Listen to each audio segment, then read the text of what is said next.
যার নিজের সম্মান নেই সে কাউকে সম্মান দিতে জানে না। সুতরাং কেউ যদি আপনাকে তুচ্ছ করে, আপনাকে ক্রিটিসাইজ করে, আপনাকে খোঁচা দিয়ে কথা বলে, হতাশ হবেন না। মনে করবেন যে আপনাকে সম্মান দিতে পারে নাই তার কাছে কোনো সম্মান নাই, সে আসলে সম্মানীয় কোনো পাত্রই না। সুতরাং এই ধরনের মানুষ যদি আপনাকে ক্রিটিসাইজ করে, তুচ্ছতাচ্ছিল্য করে, হতাশ হয়ে যাবেন না।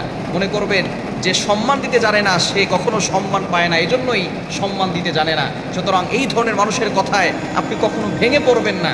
আপনি আল্লাহকে সন্তুষ্ট করেন, সামনে চলেন, দেখবেন এই ধরনের মানুষের কথায় আপনি কখনো বাধা হয়ে থাকবে না, আপনার কাজ সামনে অগ্রসর হয়ে যাবে।